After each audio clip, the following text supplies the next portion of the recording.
नीलनगर नाम का एक गांव था। उस गांव में एक सुंदर समुद्र। उस समुद्र पर जाने के रास्ते पर एक जंगल भी पड़ता था, जिस जंगल में कई लकड़हारे आकर लकड़ियां काटते थे और गांव में रहने वाले मछुआरे समुद्र में मछली पकड़ने जाते थे। ऐसे ही एक दिन रमेश और कपिल अपने कंधे पर जाल पकड़कर समुद्र पर जा रहे थे। अरे रमेश भैया, आजकल समंदर में मछलियाँ कम हो गई हैं। ज्यादा जाल में मछलियाँ फंसती ही नहीं हैं। हाँ, तुम सही कह रहे हो कपिल।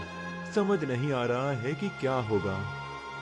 हाँ, लगता है कि मौसम बदल रहा है, इसीलिए ऐसा हो रहा हो। मैं तो विचार कर रहा हूँ कि अगर अभी मछलियाँ जाल में नहीं फंसी तो मैं आज रात को भी जाकर जाल फेंकूंगा समुंदर में।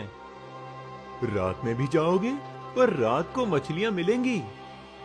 वो तो पता नहीं, पर कोशिश तो करनी ही पड़ेगी। दोनों समुद्र पर पहुंच जाते हैं। दोनों अपने अपने जाल को समुद्र में फेंकते हैं और मछलियां फंसने की राह देखने लगते हैं। दोनों वहीं बैठ जाते हैं। बहुत देर के बाद जब कपिल अपना जाल बाहर खींचता है, तब उसका जाल खाली होता है। आज भी मेरा जाल खाली ही है। रमेश भैया, आप देखो, आपके जाल में कुछ फंसा है या नहीं? रमेश अपना जाल खींचता है तो उसके जाल में थोड़ी ही मछलियां फंसी हुई होती है। देखो, मेरे जाल में तो बस कुछ ही मछलियां फंसी हैं।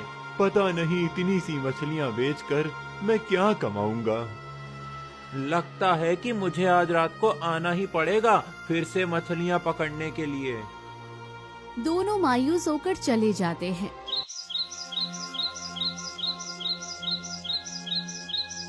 रात को कपिल जाल लेकर समुंदर पर आता है। वो समुंदर में जाल फेंकता है और राह देखने लगता है। तब अचानक समुद्र में लहरें बढ़ जाती हैं। ऊंची ऊंची लहरें उठने लगती है।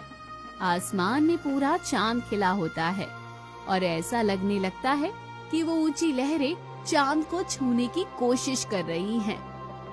अरे ये क्या, ये अचानक इतनी ऊंची लहरें उठ रही हैं समुंदर में। लगता है कि तूफान आने वाला है। अब तो मछलियां जाल में फंसने से रही।